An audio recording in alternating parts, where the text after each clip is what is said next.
Times now. Thanks for being here and timely. My name is Cindy Zerger. I'm a project manager and urban designer with Tool Design Group, and here working side by side with the county on this project. And with us, we have our design team from Tool Design, and also Opticos is part of the project as well. They're an urban design and architectural firm that we've worked with quite extensively on different projects. I would love for everyone maybe to just go around and say who you are, where you're from, and your relationship to the project. And I'll just go kind of round robin. I might share, yeah, actually let's go round robin. It looks like John to my left here. Do you want to go ahead and introduce yourself? Sure. John Crandley, a senior retiree living in the north central part of the study area. Wonderful. Joan, would you introduce yourself? Oh, you're on mute. If you can unmute yourself, I know, yeah. I'm Joan Rubinson, and I'm a member of the Unitarian Universalist Society of Sacramento, which is in the West Arden Arcade area. Great, thanks, Joan. Jennifer? Hi, I'm Jennifer Harris. I'm a resident of Arden Arcade near Town and Country Village area, Fulton and Marconi, and so this is slightly out of the West Arden Arcade. Wonderful, awesome. How about the other Jennifer? Hi, I'm Jennifer Kennedy. I live near Fulton and Hurley. Wonderful. Welcome to you both. John Hoffman. Hi there. Many of you have become familiar with me by now. I don't know if this is redundant for me or if it's going to be beneficial for everybody, for anybody. But my name is John Hoffman. I'm the president of the Country Club Alliance of Neighborhoods. I'm also on the Greater Arden Chamber of Commerce. And I've been a resident of Arden Arcade for better than 50 years. So there's my background. Wonderful. Patrick. Hi everyone, I'm Patrick Gelster. I'm a senior planner with Tool Design on the project team for the consultant side. I'm a transportation planner focusing on complete streets and active transportation. Great. Mike Grace. Hi, I'm Mike Grace, General Manager, Fulton El Camino Recreation and Park District, longtime resident since '73 in the Hurley, Fulton area of the target area. Great, thanks, Mike. Sarah. Hi, I'm Sarah. I'm an engineer and planner, also with Tool Design. Excited to be here helping to make the streets of West Arden Arcade more comfortable and safer for everyone.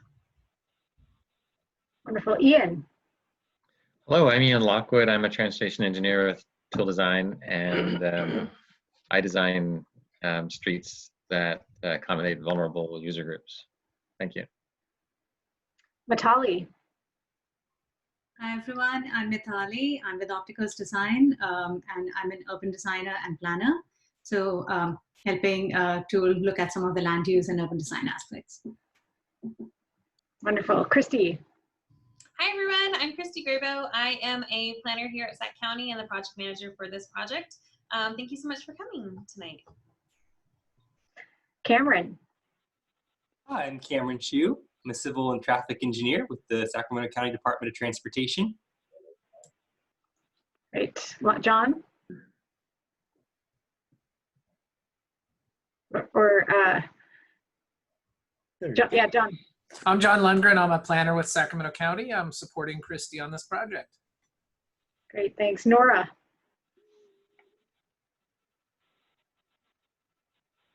I am with SAC ACT, and I have lived in Arden Manor since 1998 when I moved here from the Bay Area. Wonderful, welcome. We also have Tanya with us from Tool Design as well. Tanya, do you want to introduce yourself? I'm Tanya. I'm a planner at Tool Design. I'm just observing you guys. Thank you for letting me. Thanks for being here, Tanya. Janet? You're on mute. I am. Okay. Perfect. I've lived in Arden Arcade for my whole life. Wonderful. Thanks for being here, Janet. And we have Nick. Nick Harps, Director of Facilities with San Juan Unified School District. Great. Thanks for being here. Virginia. You're on mute.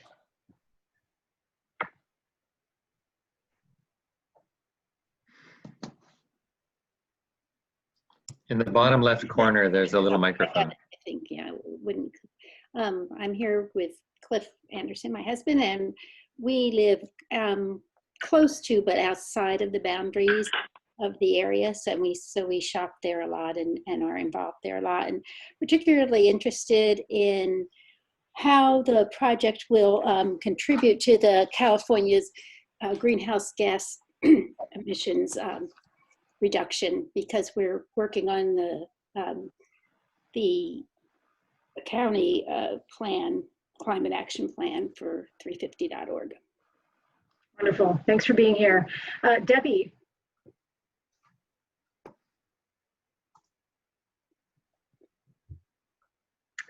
Debbie, you're on an iPhone, it looks like. Oh, there you are. Okay. Yes. Okay. Debbie Skaliski, and I've been in the area for my whole life, over 60 years. And I'm outside of the boundary in Arden Park, but was raised Xerox Vista and been in Arden Arcade most of my life. So I'm just very interested in what's going to be done and keeping the crime down, and I'm just here to listen and hopefully learn. Wonderful. Thanks for being here. Bonnie. Hi everyone, I'm Bonnie Moser. I'm a landscape designer with Tool Design, and so excited to be working with you on this project. And we have Philip Rudd from our team as well. He's here for any IT troubleshooting. He's our go-to if we have anything fails here. But thankfully, he's been doing a great job to get us all set up on all the different platforms here. So, Laura Leet. I hope I'm saying that correct. Please. I'm from San Juan Unified School District, and we're just interested in your project. Great. Thank you for being here. Sarah L.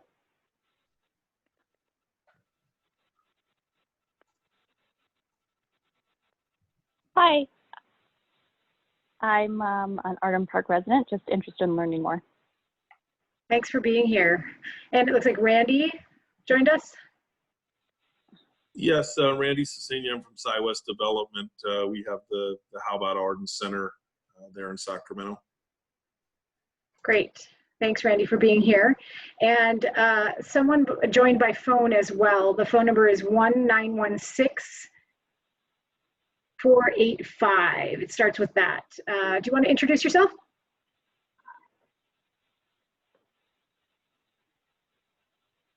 We can't hear you if you're speaking. Oh.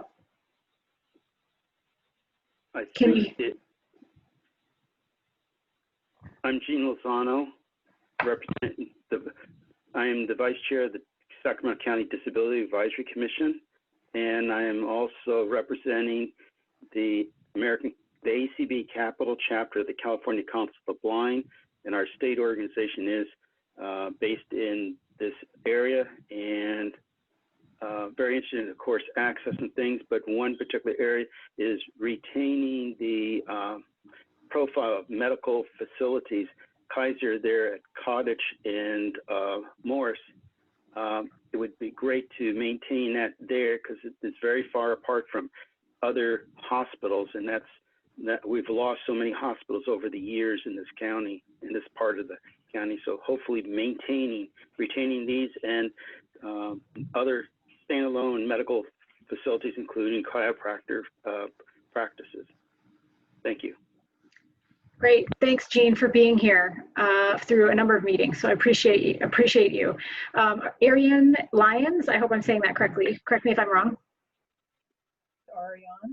Ariane, thank you. I am just a concerned citizen. I don't live in the area, but I live in a neighborhood. Great. Well, thanks for being here. We're looking forward to hopefully your continued participation. I would say we're in the first week of engagement here, and we've had some really great sessions so far. So today's meeting, or this evening's meeting, is really about just giving you an update on the project, where we're at. We know that, again, what happens often is we have a public session on Monday night, people hear about it, and they want to tune in. So that's really this opportunity, and we'll get to see a little bit about what we've heard so far and what we're seeing on the corridors, and then also what our design team has been working on in the background. So with that, I will go ahead and just a couple logistics. If you could, if you want to raise your hand, please use the raise your hand function to speak, and for the first part, and then we'll go through a presentation here quickly on my screen, and then we'll have opportunity for a longer conversation, and you can ask questions as well. You can also use the chat function and chat us that way and ask your questions that way. So I'm going to go ahead and share my screen. And welcome to the virtual studio. Usually in a charrette or in a design workshop, which we often hold in different communities, we would be in a space, a physical space somewhere along within the project study area, and you would see us. We'd be poring over large maps with you, and we would be you'd see a lot of probably crumpled up pieces of what we call trace paper on the sides with design ideas that maybe didn't have legs, and then you'd see what we're actually working on. So this is the best we could do in terms of a virtual space. I'll zoom out so you see how we're kind of working here. This is the what we call Miro, and it's a whiteboard that we're using. And we had a robust public engagement meeting last night, and you can see up here we've got a lot of different notes that we took and did a map-based activity.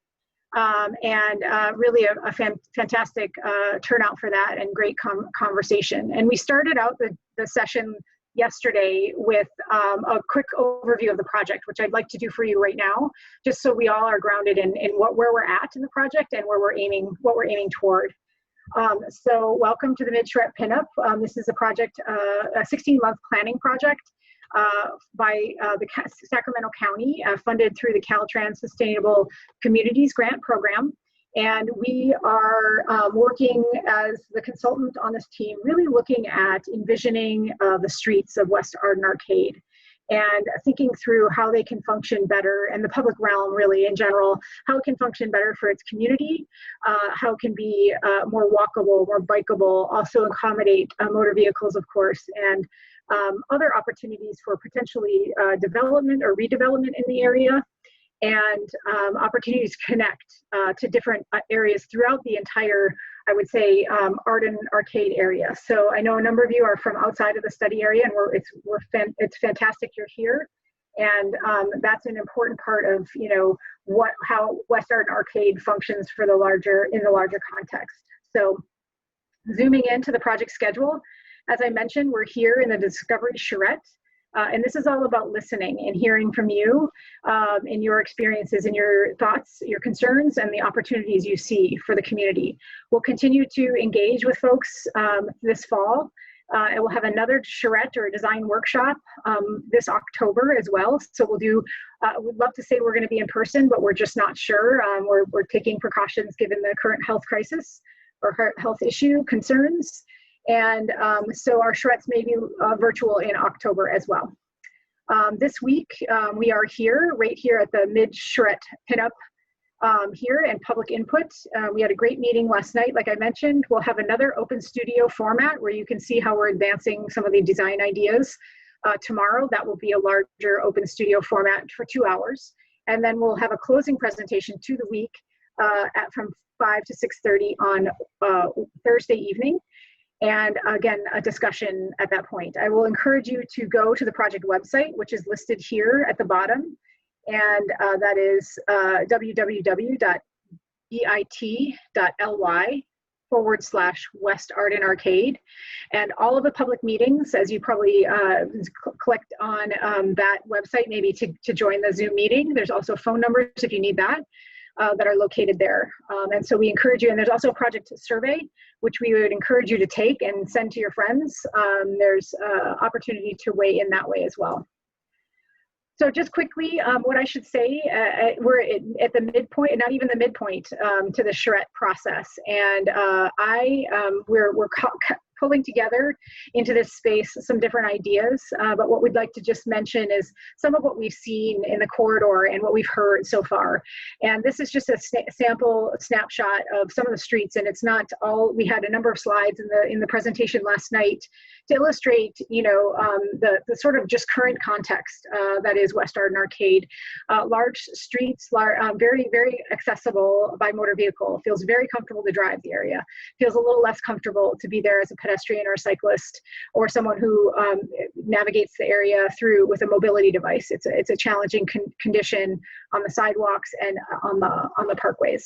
I mean, on the bikeways. So just a sense of what we saw overall. I want to mention what we've heard. We had a great conversation last night, and we've had 8 different stakeholder sessions, I believe, today. 7 different stakeholder sessions today, where we talk to people in what we would say a listening opportunity to really hear from folks in a more deeper dive kind of conversation that we'd like to have, not unlike this evening, hearing from them about community values, what they like and what they dislike, and what they want to see changed. So we heard a lot about the values, and this came through in a number of conversations around, it's a diverse neighborhood, and we want to celebrate that and encourage that. There's healthy and livable community opportunities in some areas. The walkability is important, and creating a more walkable environment. We heard people want to age in place, so that is be here for their lives. It's a place that they'd like to call home. Having better and safe access to schools was an important thing that we heard through the number of the meetings. Being family friendly and providing a mix of economic opportunities for folks. Accessibility to the river and to the greater context was another aspect of what we heard. We heard what people like and want to see preserved. It's not a big city, it's people scaled. There's potential there to advance that even more. Local family-owned businesses, people appreciate that in the area. It's adjacent access to adjacent neighborhoods. The parks and the trees and landscaping, the different types of people and food and culture, and centralized businesses in certain areas along Arden Way, along Fulton, and a number of your corridors there. There are some old buildings also along Watt with some interesting architecture. What did we hear about what people disliked and wanted to see changed? Some of the corridors felt like they need to be revitalized. We heard about the Arden Way corridor. We've heard about a couple of others along the area, and just that they had their heyday, and there's a sense that there needs to be a little bit of enlivening of the space. A lack of an overall neighborhood identity. Most streets look the same. The experience feels the same. What is it a destination? Can it be? That being West Arden Arcade. A lot of asphalt, not enough green space. Storefronts don't face the streets. It's difficult to walk not only along the corridor, but through the large parking lots. So what does that tell us in terms of some design ideas we could come up with? No dedicated space or separated bike lanes. There are bike lanes, there are provisions for bikes on certain streets, but they don't feel necessarily very comfortable, especially if you're not used to cycling in the area. A lot of big box stores, and public transit is hard to access and doesn't connect to desired locations. What we've heard about what's missing and we want to see created, a sense of security when people are walking, and that comes to personal safety and also feeling safe for motor vehicles. Housing diversity for all income levels. A vibrant neighborhood with maybe a town center. Is that an opportunity here? Connections to recreational opportunities and the riverfront trail. We heard that loud and clear on a number of conversations. Access to fresh food. There's a lot of opportunities for food in the area, but more fresh food opportunities, more grocery stores that provide that. Comfortable and connected sidewalks. So there are sidewalks. You have sidewalks throughout the community, but do they feel comfortable, and are they connected? There's some areas where sidewalks maybe end and could be addressed. More space for green and shade. It's pretty hot out there in the corridor at times. So how can we make that a little bit more comfortable for folks? And again, we heard a lot about the identity of the community, and I think that's beyond West Arden Arcade. There's a sense of identity for this whole area that we can be thinking about. So with that, we have developed, I'll share with you just kind of what we're going to go through is elements of a great street. So we wanted to tease out one of the ways we like to encourage conversation is what are some other communities doing, or what have we seen that works well. And I'd love to have an opportunity for you to hear from the rest of the design team here. And I might call in Ian Lockwood if you'd be willing to jump in and talk a little bit about the importance of elements of a great street and what we're kind of considering at this time.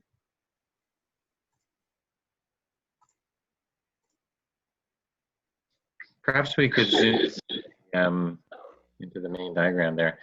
So we went over a little bit of this during the opening presentation about, so the big picture ideas like having a connected network so you could get around, and then also having different uses so you can find what you need close at hand to provide many routing options and convenient routing options when you get there.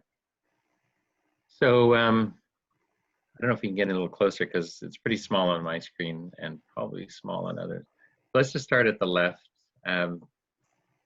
So this is something that Opticos is really interested in, and what's lacking in the neighborhood is nodes and destinations, places to go. And we asked folks where they go, like what are their top 3 places, and people were like those third places, people are hard pressed to identify places to go, like a little mini downtown or center. So that's something that we'd like to create. There's a few places that we will look at a map in a few minutes. There's a couple of candidate spaces that came out through the discussions. And then the street character along the way. Does the street hold your interest in terms of the buildings and the landscape? Is it engaging? And the more engaging streets are, the further folks are willing to walk. And it came across in a couple of meetings that folks would prefer that the buildings actually address the streets, so the front doors are accessible to pedestrians, cyclists, and transit users, and have the parking at the back. A lot of the places, the parking is at the front, so the motorist drives up, parks, and goes in, but then all the other modes have to walk through the parking lot to get to the building from the streets. So, a little bit of urban design there. The sidewalks.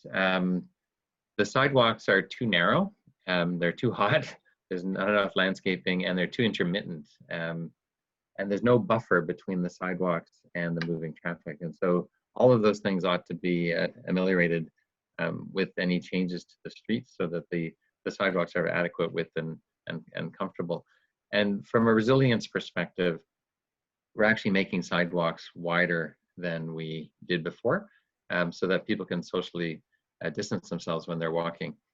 And every time there's a pandemic or a disaster, folks learn from it and adapt cities accordingly. And so this is something that can positive that can come out of the pandemic, that we get adequately wide sidewalks. And the folks who are interested in the mobility of people with disabilities spoke also of wheelchairs being able to overtake each other in opposite directions and ride side by side down the street and down the sidewalk.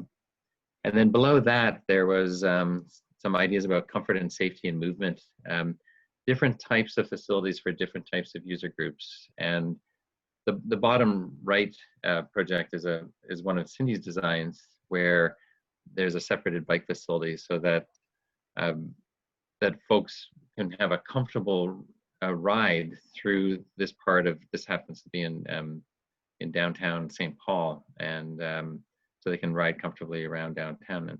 And so the idea is to design the right facilities in the right locations for the right modes, and that's why we're talking to folks.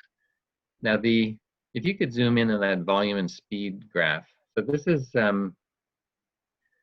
is something that, oh, the squares moved. I don't know if you can move the squares over the 6K and the 30 miles an hour. Sorry, if you move something in this program, other things might not move. So this is a diagram that is in the federal guidelines on how to select the right types of bicycle facilities. And on the left axis, you see the volume, and on the bottom, you see the speed. And so So if there's a 0 to 1,000 or 3,000 cars a day, you don't need a bike facility. But if, because you can just share the street, if from 3,000 to 6,000, you can have a conventional bike lane, and that's what's on some of the streets in the study area. And then over 6,000 cars a day, you need some sort of separate bike facility, either a bike lane or a shared use path. And most of the framework streets, or the arterial streets, are all over 6,000 cars a day. So the go-to facility in West Arden Arcade would be either a shared use path that's separate from the street or a separated bike facility to get comfortable bike facilities. Now that middle picture is has a series of design elements that are desirable on commercial corridors in a suburban type environment. And so it's something like some of the streets through here, like Howe or Arden Expressway or Arden Way. And the idea is to get in trees. This area is hot, and we'd like to think that trees are an essential piece of infrastructure. It's not just a nice to have, it's essential if we're going to have comfortable walks and comfortable bike rides. And also it advances the county's greenhouse gases. It helps with resilience. It's an equity issue because the people doing the walking and riding and transit are often different than those who can afford to drive. And so there's an environmental justice component to the trees. So, and it allows people to get around without having to buy a car, which addresses the affordability issue. And if you zoom into that idea with the heights and stuff, some folks are concerned about visibility of signs and hitting branches and so on.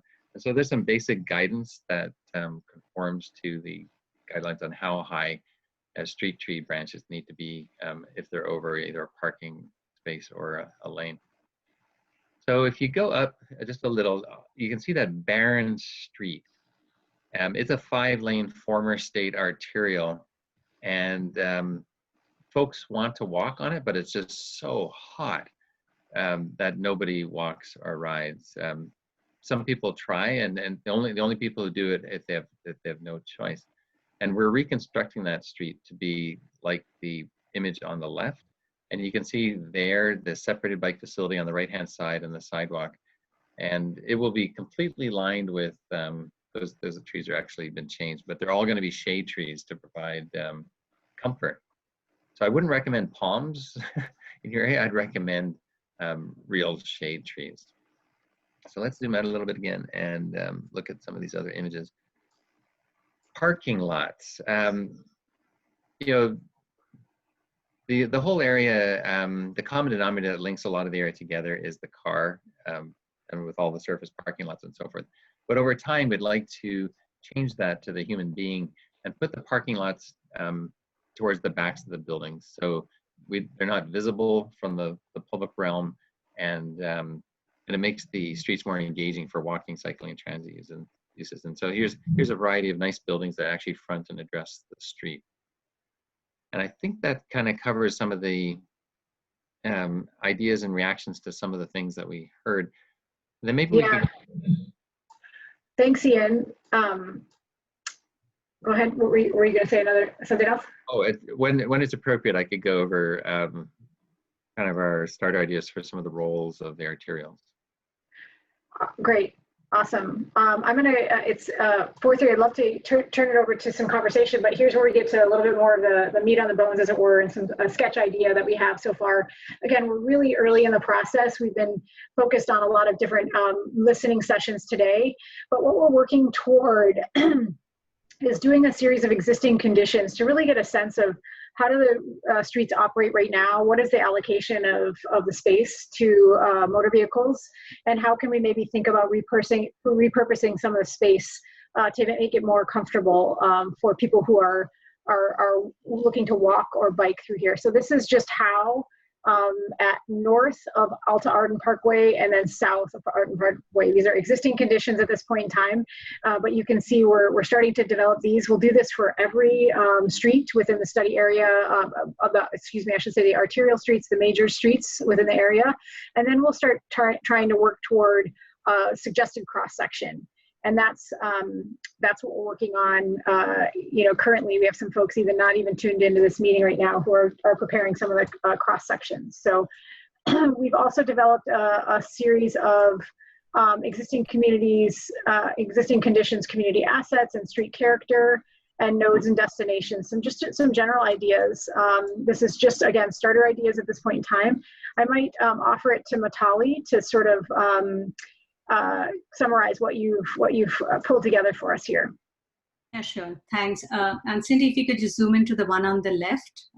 Yeah. So this is not even a complete graphic, so the disclaimer up front, but this is just us starting to think about what are the existing uses. And as we think about what the role of the different streets would be in the future West Arden Arcade area, we also want to think about what kind of connections to make. So, one of the ways that we get started thinking about that is to look at existing uses. So this is just the very first pass at what's existing, which is not residential on the site and which is not commercial on the site. So in terms of colors, you can see that the reds are the health related uses over here. And then the shades of purple and pink are more like public or religious or community uses.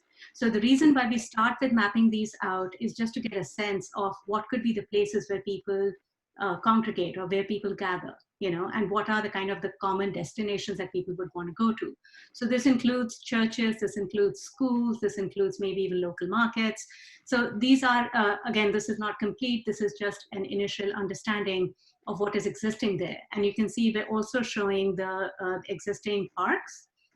Now, if you want to just pan over to the right where we have the streets, so this is something that we just started thinking about, and this is, again, it needs to be crystallized much further, but we just started thinking about the different, like just a hierarchy of the streets and the kind of functions that they will perform.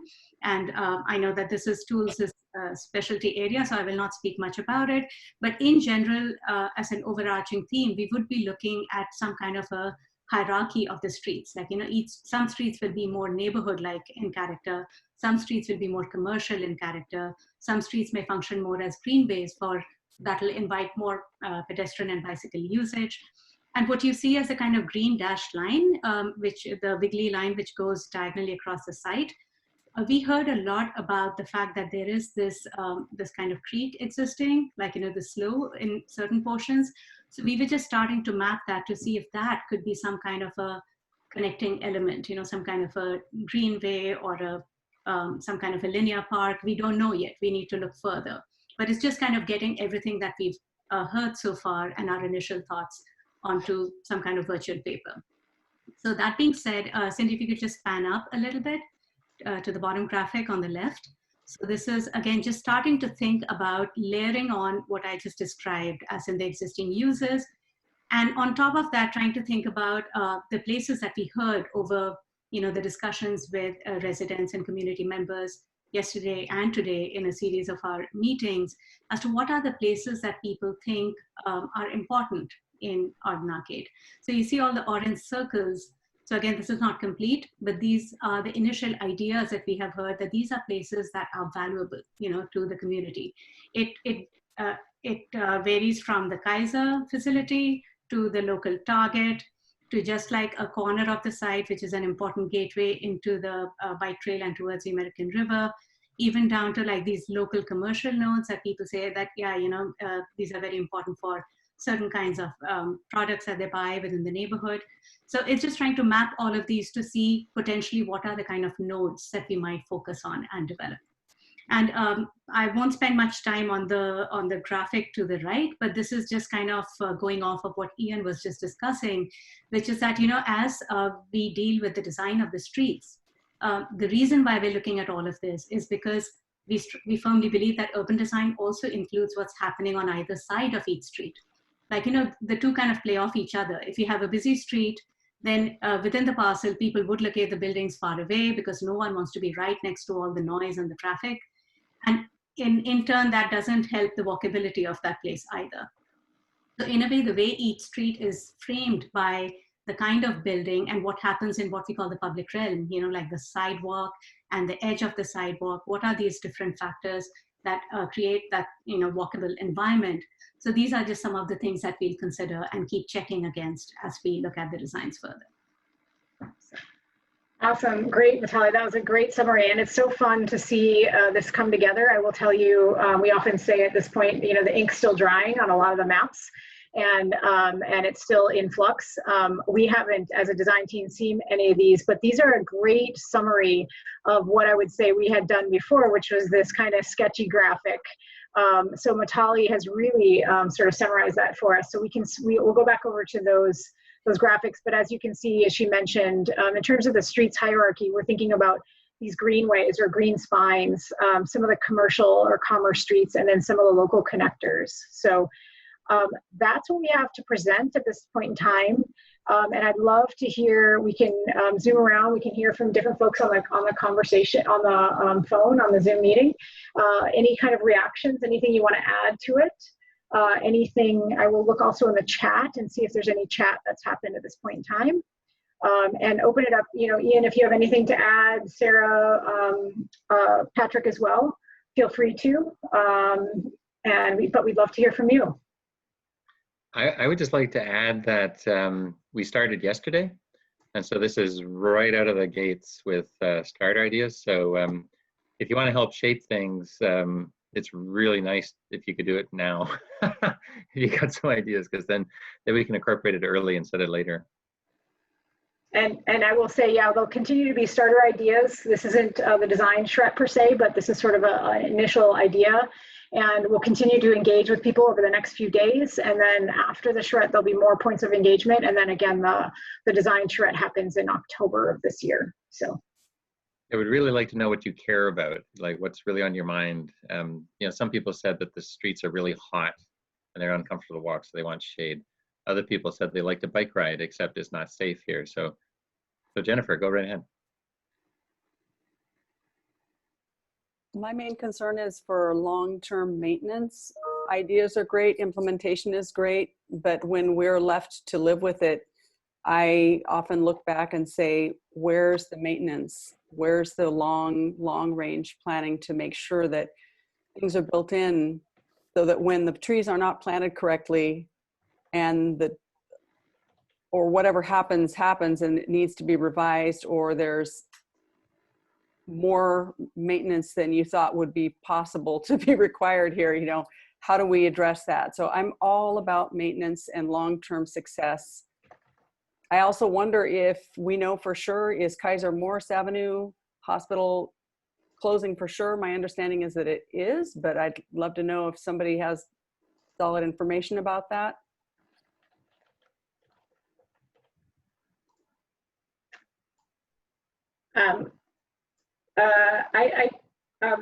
I would ask Christy or John if you have any comments around the Kaiser property. I know we talk about the offices are one area, and then there's also the medical center. Can you speak to any of what you know on where it's at? Sure, I've heard the same thing as what Jennifer mentioned, but I don't have any more information than that. I certainly don't have a conclusion or any inside information that they're going for sure and any kind of a date. So but I've heard the same thing. And Cindy, let us know if you want us to address things like the maintenance or anything like that, or want to wait till all the comments are come in. I would love to go ahead and address as we're going through. Yeah, please. I'm taking so maintenance is so we design a lot of cool streets, and right now you have what we call a hard space. It's all asphalt and concrete, and it reminds me of the inside of a McDonald's restaurant, where it's a hard space too, with tables bolted to the floor and chairs that don't move. But it's easy to clean, so very little maintenance. Is it? Is it really? Compared to a sit-down restaurant, with tablecloths and candles and cushy chairs, you're willing to spend a long time in a nice sit-down Italian restaurant. But a fast food restaurant is designed to get you in and out. And so people don't want to linger in hard spaces like the streets here. And we'd like people to, like to walk down them, like to ride their bikes. But if you soften an environment, then it creates maintenance costs.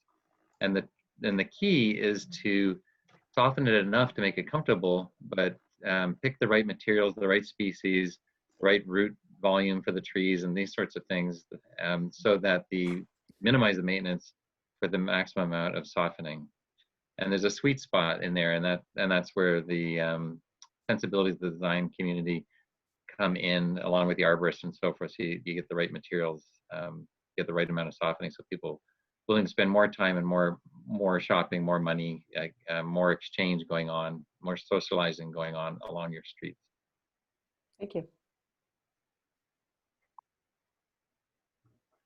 Oh, and by the way, just on the maintenance thing, there's rarely budget allocated, because right now there's almost no maintenance required except for pavement and concrete. But typically when we do nice streetscapes, values go up and investment comes in. That's been the pattern with our projects, which increases the tax base, which greatly exceeds the increment in maintenance. So it's usually a financial bonus for cities to develop softer, more inclusive streets. Thanks, Ian. I'd love to ask if there's other comments or questions or things you want to look at together as we're working through some of these initial design ideas.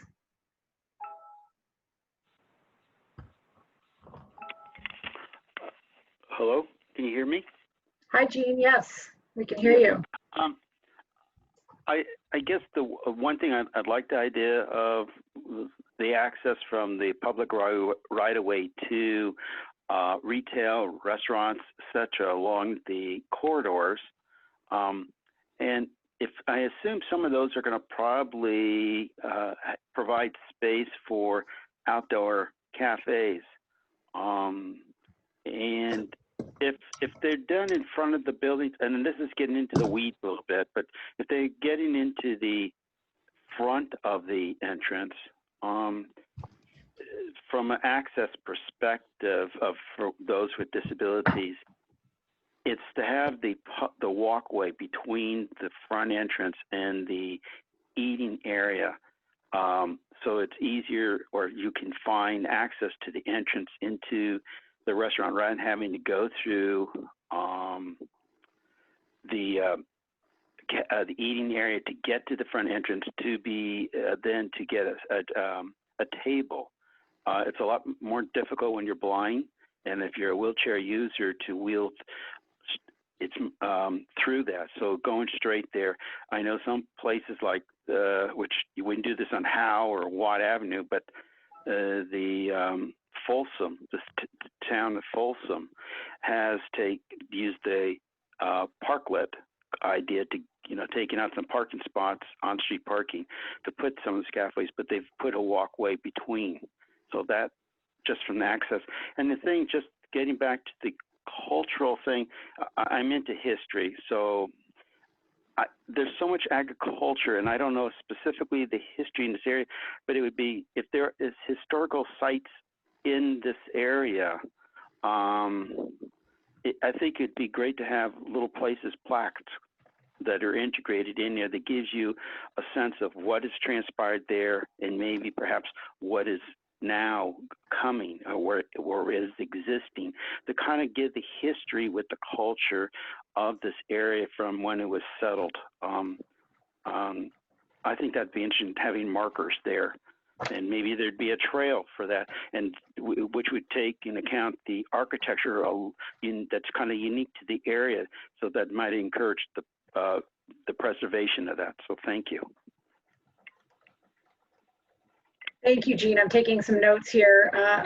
I love that idea of telling the history of the place, and how can we imbue that into some of the design ideas that we have here, and the importance. Mitali added a graphic, and I'll just explain it to you. We hear that from a lot of folks in terms of a real accessible path that people can navigate as we think about cafe spill-out space or retail spill-out space.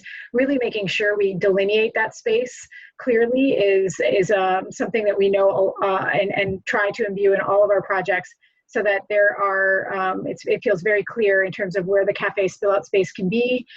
We use different types of paving material often, and then the graphic that she showed here, the cafe space is sort of has its own separated space, and then there's a walkway, and then the trees again toward the street side. So there's a clear path for people to walk through, and that's a really important aspect, whether it's in a suburban context or more of an urban context. So that's clearly something to think about. And I'd be happy offline to talk to you all further on that from the access perspective. Thank you. Awesome. Thanks, Jean. I'd love to hear from other folks on the line. Yeah, Karen. I'm looking and I do see, it looks like something that looks like artwork, but I think we need a variety of places instead of just one place for a piece of artwork, but several. So there's an aesthetic and a joy of enjoying the art projects, murals, sculptures, that type of thing. Thank you for that. Where, from your experience,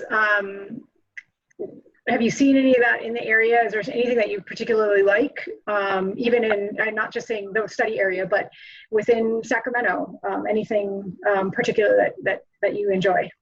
I think the downtown art is spectacular. Doco is incredible. That may not be in the budget. However, I don't know if I've seen any around. The horse, of course, in front of Rayleigh's, we've seen that in several places. We don't need another silver horse. But no, murals, yes, I love the downtown murals. Mm-hmm. Yeah, great. I need to add that to this note. Yeah, and I'd like to add that in many communities, we find that murals are both an inexpensive and also like a flexible way just to give identity at times, especially if the place has a history of murals, and you can really make it very authentic if you can tie it up to the history of that place, and it can be by local artists. So it becomes more meaningful, and it really helps in shaping identity. And if things go bad, you can always replace it. It's not a lot of capital expense. So that's a great idea. Thank you. Right. Also, I see the outside cafe, and I would say that many of us would ride there on our bikes. Is there a place to put the bike so it's not in the walkway? It's not in the way of the restaurant? Is it in the back with your cars? Not really keen on that, leaving my expensive bike in the back, or that type of thing. Yeah, a really good point. We talk a lot about end of trip facilities. So where do they need to be? Where do they need to be placed along a corridor? And something easily to add to what we call a furnishing zone. So there's good ample bike parking, and there's certain dimensions that we need to think about and space allocation. But really good point that it's visible, that you can see your bike. I appreciate that for sure. And Cindy, if you were to zoom in the legend of that other graphic, it shows the darker orange is where you have like street furniture and for bike parking and lighting and trees and stuff. So that's definitely part of the zone that you were talking about. Yeah, exactly. I have a question. Yeah, please, Nora. So I'm just getting on board in that. I never even heard about this project, and I live in Arden Manor. So I was like, oh, okay. Just FYI. It's what I'm picking up right now, and I know it's just the introduction for me, is that we're looking at identifying established places, like we've got Temple Coffee and Pete's, but that's not part of this. I mean, where are you thinking of making the destinations? Are you building on what is there already? Have you identified certain spots? I'd like to hear what your thoughts are about that. That is a great question, and I'd say this project just started, and so this is the beginning of the process. So that's probably why you just heard about it. We put out some stickers along the within the corridor on the sidewalks, sidewalk decals. The website was just initiated, and there's been some flyers that have been put out. Again, it's a little more challenging in this era of COVID, but we're starting that process, and it's sort of a snowball effect. So again, we're just at the beginning, and I'd say we're hearing from you, frankly, where are the nodes and the destinations, and where should they be? Mitali described this map what she has produced based on some of the conversations that we've had.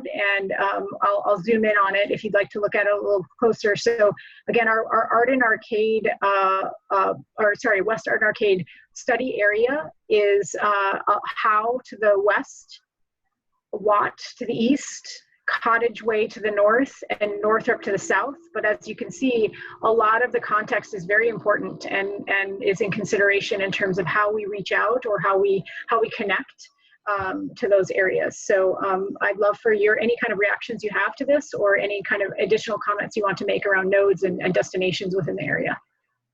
So Cindy, I'd like to add that it's I would call it nodes and corridors, because there's some clear nodes in the area.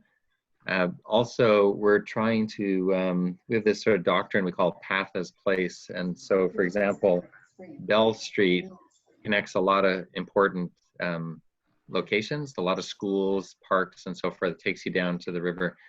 And so that corridor, for example, we're focused on making it very kid-friendly, so that the kids can walk and bike to the schools and to the parks. And so that's a corridor, which is obviously linear, and then there's these nodes along the way. So it's kind of a combination of the two. Yeah, that's a great point. That we're really focused on the streets and how they can better function for everyone and be more comfortable. And that experience that Ian talked to, the path as place approach, really can lend itself to an identity for the community.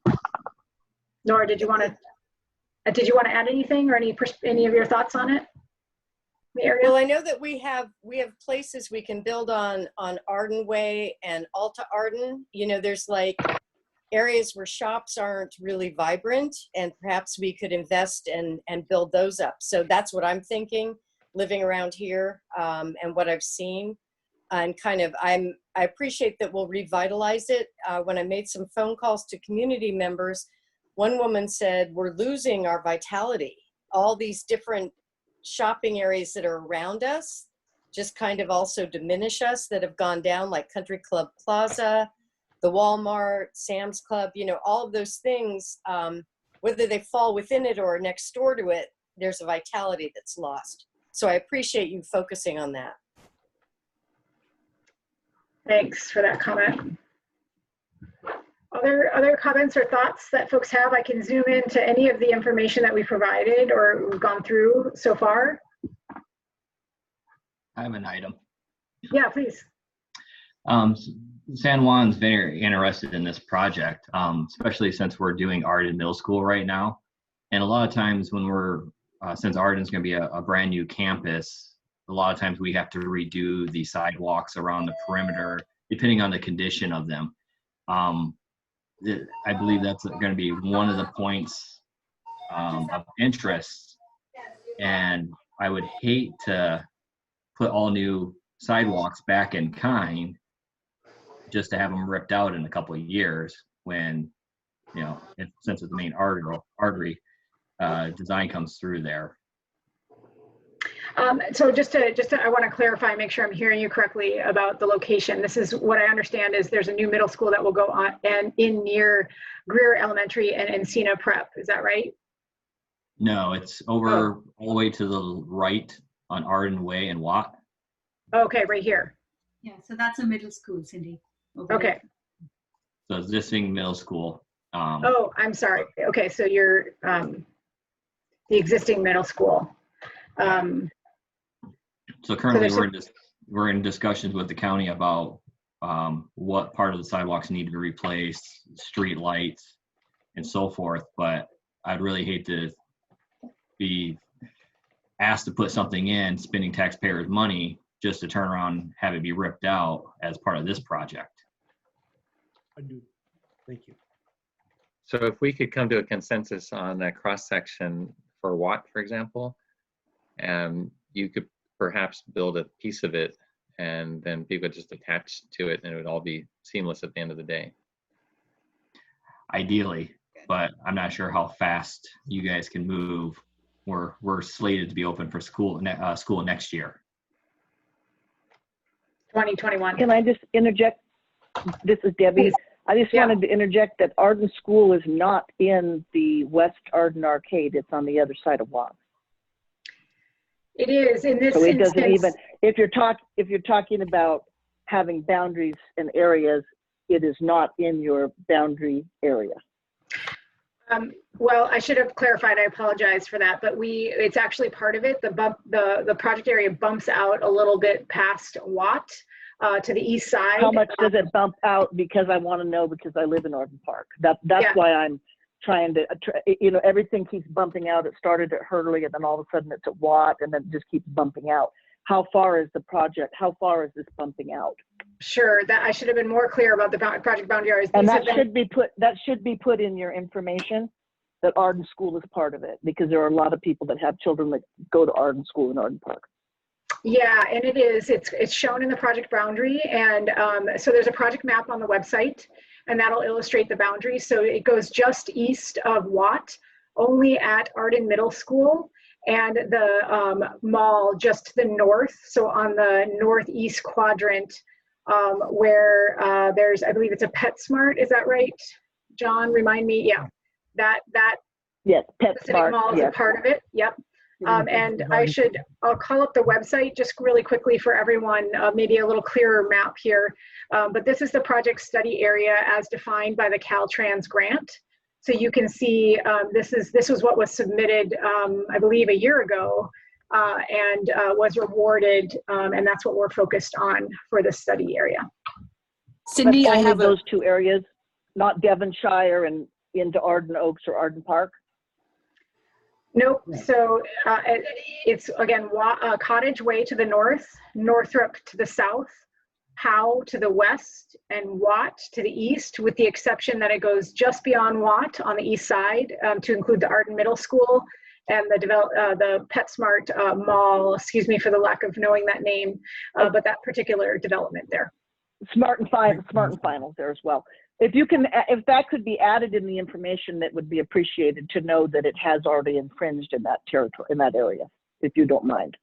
It's That's on the something map. that should be, but it's not in the wording when you talk about all that territory, the areas. When people are looking at the verbiage, it doesn't show up. Got it. Thank you. Thank you. So Cindy, even if it weren't included, I think Watt Avenue is, and I suspect some of those sidewalks and so forth will be on Watt Avenue. So Yeah. we would probably want to coordinate on that anyway. Absolutely. Cindy, there's one addition on, so on Bell and Hurley, if you see that the one that you had up just a second ago, you can see there's a lot there that faces Bell. That is a lot that's been donated to a park. A park will be built there specifically for all enabled children and people. That building that will start soon. One of the things we can think about as time goes on is what else can be close to that park. I know that I want to say. No, I don't know exactly what's there, but there is a park that will be there on Bell. Yeah, it's called the Empowerment Park. Yes. Yeah. Yes. I think I had the right spot on it. You did. I have a map of it in the in our Miro space. It'll be hard for me to call up right now, and I know we're close to time, so I wanted. Yeah. Look like Joan wanted to say something as well. Joan, I'd love to hear from you. Yes, I'm very interested in your thoughts on low-cost housing and on playgrounds for children who are in some of those large apartments in the area. I think there's large apartments, but there's a lot of low-cost housing. So what are your thoughts on that? That's a great, right now, I would say we're learning that this is a need of a variety of housing is a definite need for this population, for this area. range and also amenities. We heard from some of the schools. We talked with school representatives today about, the lack of opportunity for kids to have not a park, but also some other places to have activities like a community center. Is that a possibility? So definitely something that's in consideration. I would also ask Mitali if you want to chime in around any conversations that were had around housing and the needs there. We didn't have any detailed conversations, but we did hear a lot that, mixed use may be like one way to think about how to improve the environment on either side of some of the major streets, such as Arden Way. And it's simply because, when you have more people living in an area, you have more eyes on the street, you have more people who are there 24/7. So, it automatically leads to an improvement in safety and just, feeling that this place is your neighborhood. So we did hear, support for that idea, and that in turn, translates into a lot of other design thinking that we would be, paying attention to. Thank you. Is there a library anywhere? Yeah, there is. Sorry. Go ahead. No, Cindy, go for it. Right down here, just outside of the study area, but it is one that the community does go to. It's right at the corner of Watt and Northrop, and we heard a lot about folks using that. Although it's hard to get to. It's hard to get to. Easy to get to on your bike, possibly. That would be helpful. Yep. More parking, if possible. Sidewalks, bike trails. I have a question. Sure. Okay, so now I've gotten a sense of revitalizing businesses, creating nodes and destinations. What about the neighborhood streets? We have no sidewalks or streetlights in Arden Manor. And that reduces the time one can walk one's dog and things like that, and just kind of a sense of livability in Arden Manor. Is that any part of this discussion? And are there other neighborhoods that don't have sidewalks, don't have street lights? You know what I mean? Mm-hmm. Yeah, I would say that is a part of the conversation. Again, our study area is the area you see on this map, but I think this conversation around sidewalk continuity is something that's really important for people to feel comfortable and safe and feel like they can actually get to their destinations. So yeah, Arden Manor is your southeast corner of your, right that's here. where they're, yep, I'm living right a street away from Crabtree Park. And in that whole area, we don't have any lighting, we don't have sidewalks, people tend to drive fast. And so I remember a mother was killed walking her children one night. This was several years ago, but if we're talking about walkability and getting places, please don't forget the neighborhoods. Yeah, so critical. Thank you for the reminder that we have these arterials are bigger, the neighborhood streets, but there's the internal circulation and making sure we're addressing that as well. I know we went through this area and I could see there are narrow streets, people park, it seems like people park, kind of up on their driveways. So if you were to create a sidewalk, where that happens. But again, the lighting issue as well is something to consider. So thanks for mentioning that. Is there a possibility we could have a dog park somewhere in the area? I think it's something that we heard from other folks about a variety of activities and programs that could happen in different park space or open space. So certainly we'll put that down here too as something that in this meeting that came up as well. Thank you. Any other comments, questions that you have for the design team and what we're working on? I would add one more thing as I thought about the sculpture. They put a sculpture in at the corner of Arden and Watt. And what their sculpture was for where Smart and Final was something that looked like a bike rack. I don't think that's what we need. I think we need a real sculpture, something that goes into the air, something that has a sense of place and presence about it, instead of small boxes or whatever, Yeah. Okay, great, thank you.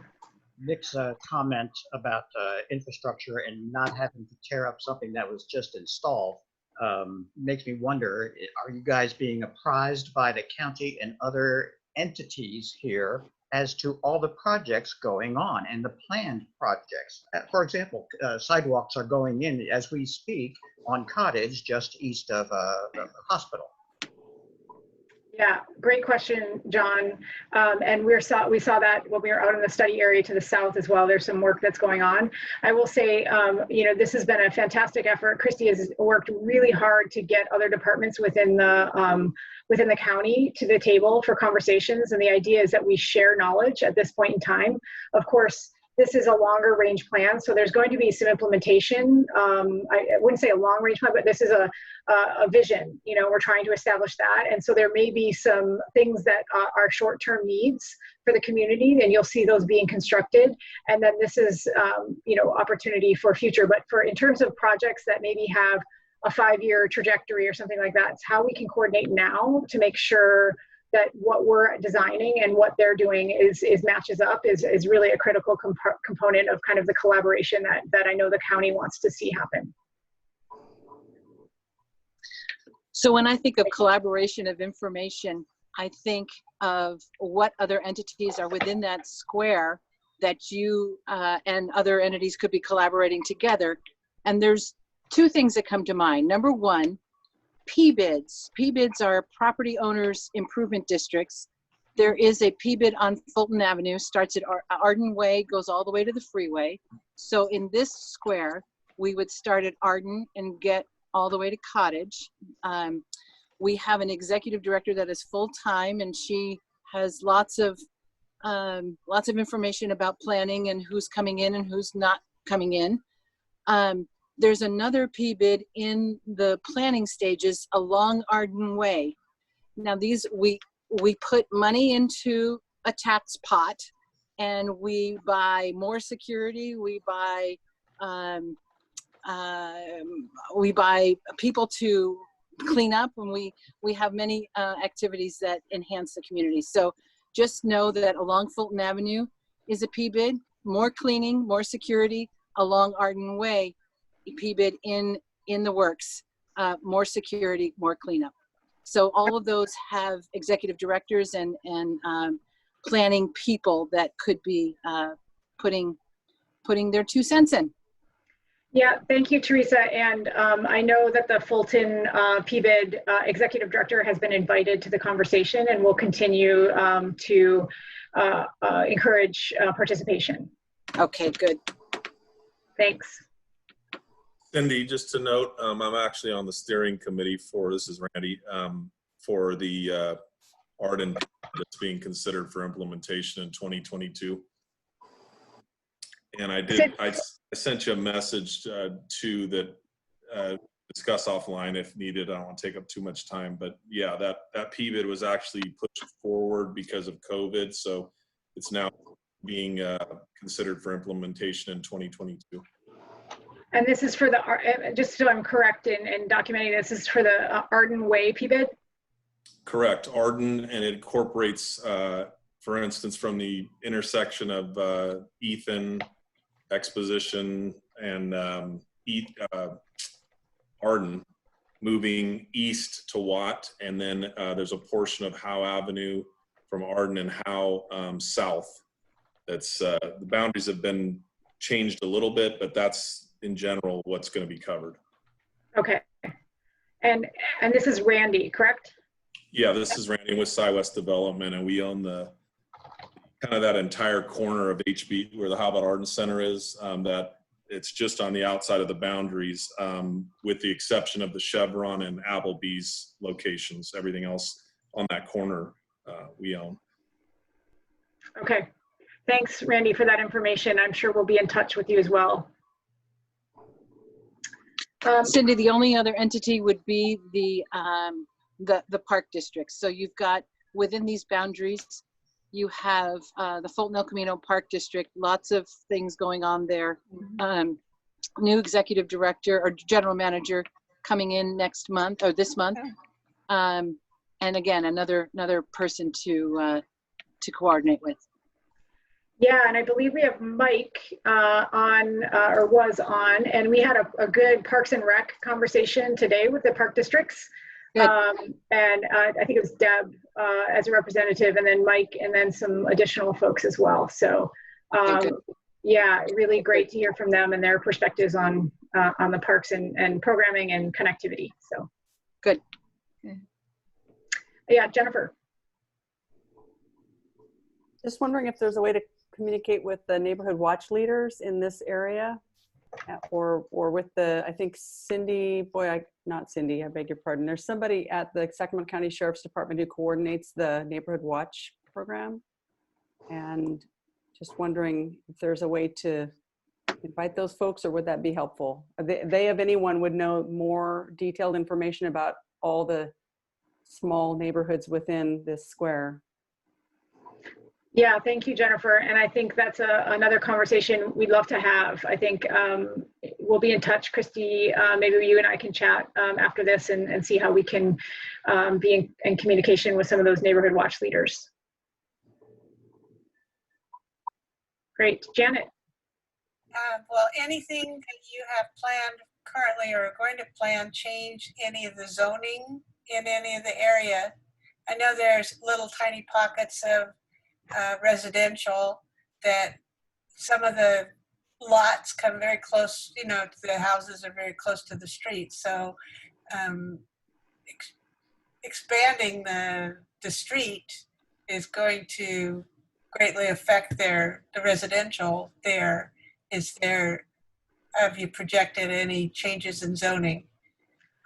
Great question. I would say our idea or our thought is not to expand the right-of-way at all. It's to work within it. So in terms of changes that would be within the right-of-way, specifically, we don't want to see expansions here. I think there are opportunities to encourage multimodal designs within what you have. And that's our first look, or first pass at that, and that will be our focus.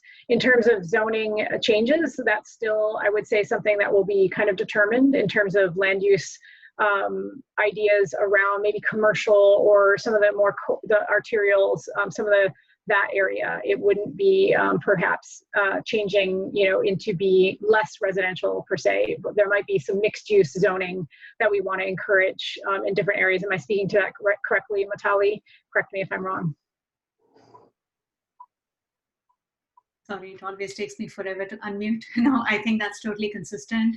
The focus of this project is definitely not to take a deep look at the zoning, but we would be making recommendations in terms of how to get the right kind of built form and the right kind of uses to support the multimodal improvements that we'll be making. Great. Thanks for that comment. I want to, just do a quick time check. It's 5:15. Open. Thank you so much for your time and being here. Feel free to hop off if you need to. Our design team can stay for a couple more questions as you have. And again, we have a couple more opportunities to engage with us over the next few days. So we encourage you to bring your neighbors and yourself to future meetings as well. But if there are any continuing conversation, we can continue to chat for a little bit here.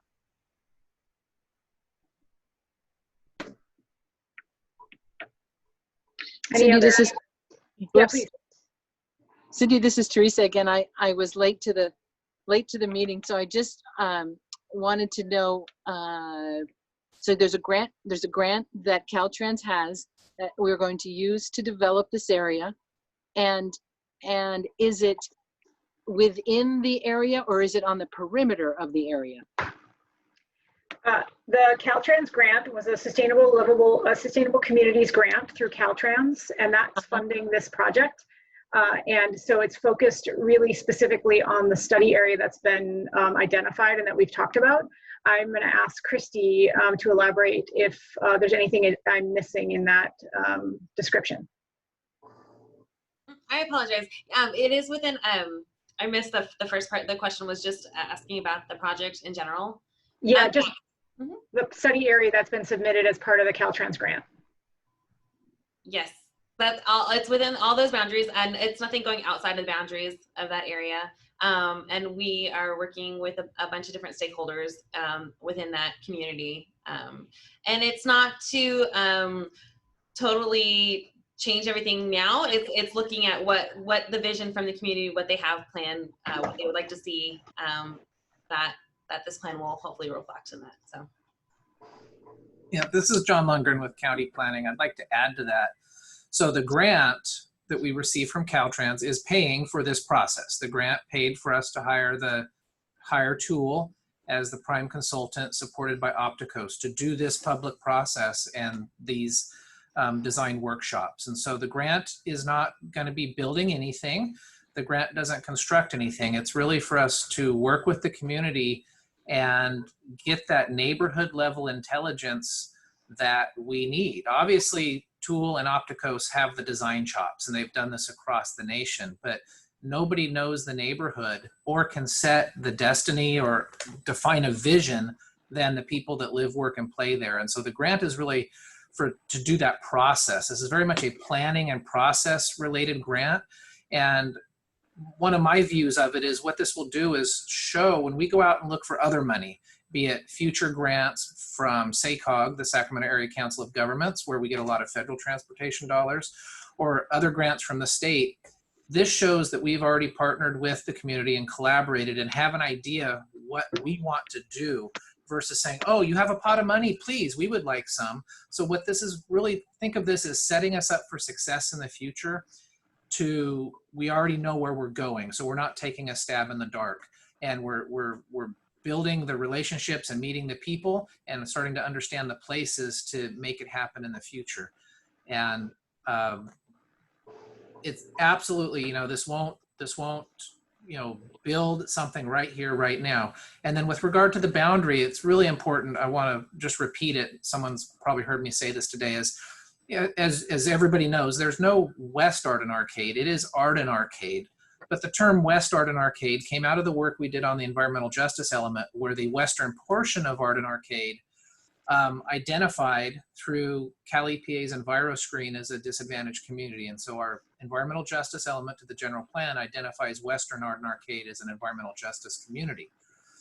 We use that as part of our grant application to Caltrans to make us competitive, because right now equity and sustainability is a very important component of securing state funding. And so that's why you see this area.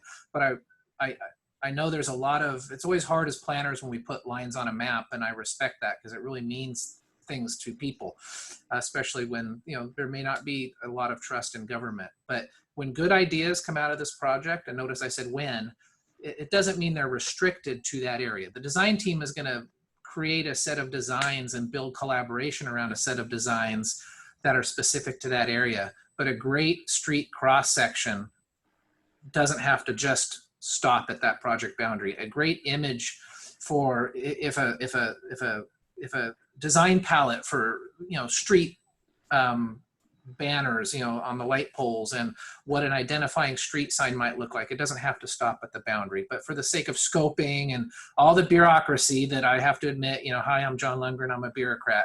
All the invoicing and auditing we have to do just to get the state to send us the money, we have to define the scope. And so I just want everyone to hear, we've heard loud and clear the sensitivities around putting these lines on a map, and we want to respect that. And I've heard everything everyone said today about why it's so important not to be boxed in. We've also heard, wow, we've cut it off at how, but really, why didn't we just go to Ethan where the city-county boundary is? And those are valid comments, and they're on my mind.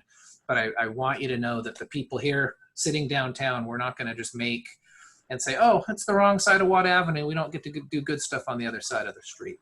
So thanks for everyone for tolerating my long-windedness. That was very helpful. Very helpful. Thank you. I do have one other suggestion. Thinking of downtown, I spend a lot of time by Land Park and downtown, and it's very annoying to walk around all of these scooters and all of those types of things that are parked and dropped off at certain places. So I just would say, I don't know what's new, what's coming up as far as transportation for Sacramento, but to be sensitive to something like that, so we have a place for that is not in the way, the walkway. So Cindy, maybe you could show the diagram of the separated bike facility for a second. So what you're talking about, Karen, is what we call micro mobility, and there's the little scooters, there's the hoverboards, there's the segways, there's a whole family of these little devices, and there's more getting invented all the time. Right. So on the diagram you're looking at right now is a shared space. If you go to the right of the Dillard Street project, so you can see this in particular. Yeah, either one. So you see the bike facilities and the walking facilities, and we're starting to talk about the bike facilities as micromobility facilities, because some people call it heels and wheels. So all the walking and jogging and stuff happens on the sidewalk, and then all of that micromobility happens on the bike lane. So it's kind of synonymous, as a bike lane is also a micromobility lane. And there is a place for parking these things. Just make sure. That's right. In fact, instead of all over. Natalia pointed it out in her drawing that in the furniture zone, that's where the parking for the bicycles and the micromobility go. Because otherwise it clutters up the sidewalk. Mess. Yeah.